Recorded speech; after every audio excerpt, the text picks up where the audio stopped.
जय हिंद सगळ्यांना। माझ्या देव देवस्थान या चॅनलमध्ये आपल्या सगळ्यांचं स्वागत। मी गेली 2-3 दिवस इतक्या पावन भूमीमध्ये दर्शन घेत आहे आणि आज जे समाधी जी दत्त महाराज यांचं जे देवस्थान आहे गरुडेश्वर, त्या इथे टेंबे स्वामी महाराज यांची समाधी स्थान इथे आहे आणि आज आपण या व्हिडिओच्या माध्यमातून तुम्हाला त्यांचं दर्शन तुम्ही घरी बसून करू शकतात। आपण गुरुजनविषयी यांची सविस्तर माहिती घेऊया।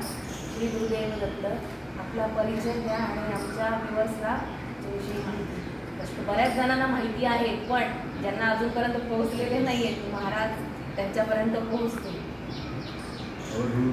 श्री गुरुदेव दत्त हे परमपूज्य वासुदेवानंद सरस्वती टेंबे स्वामी महाराजांचा जन्म म्हणजे माणगाव, सावंतवाडी आणि कुडाळच्या मध्ये माणगावचं स्थान आहे कोकणामध्ये। तिथे महाराजांचा जन्म झाला। श्रावण वद्य पंचमी 1854 महाराजांचा जन्म झाला आणि श्रावण वद्य अषाढ प्रतिपदेला इथे महाराज समाधीस्थ झाले। महाराजांचं विशिष्ट असं होतं की दत्त महाराज त्यांच्यासोबत मूर्ती स्वरूपाने त्यांच्यासोबत कायम राहायचे आणि जसं दत्त महाराज स्वामींना सांगायचे त्याप्रमाणे स्वामींची दिनचर्या असायची आणि दत्त महाराजांनी त्यांच्याकडनं पूर्ण भारत भ्रमण करवलं आणि करता करता महाराजांनी लोककल्याणचं काम महाराजांकडनं भरपूर करून घेतलं आणि त्याच्यानंतर जेव्हा गरुडेश्वरी आले तेव्हा दत्त महाराजांनी त्यांना सांगितलं की स्वामी आता फिरणं भरपूर झालं, तुम्ही तुमचं वास्तविक काम इथे राहू द्या आणि आपलं समाधीस्थान इथे राहू द्या। म्हणून महाराज इथे समाधीस्थ झाले आणि या ठिकाणी महाराजांची समाधी आहे आणि समोर 2 पादुका आहे दगडाची, तिथे महाराजांची पादुका आहे।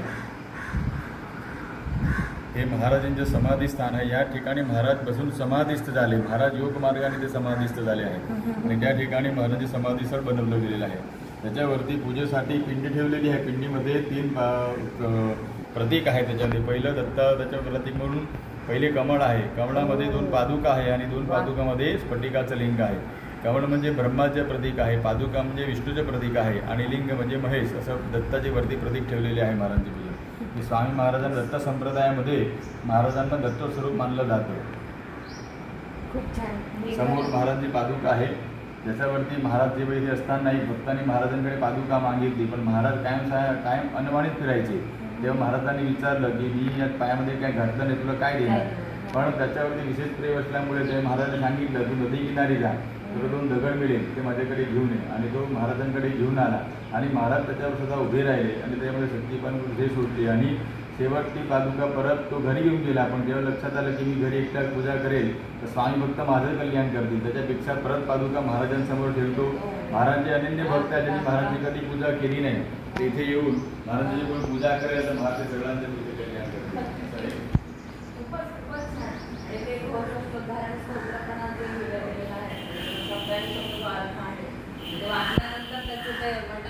काय नेमकं सांगितलं त्याच्यामध्ये नाही, खूप छान।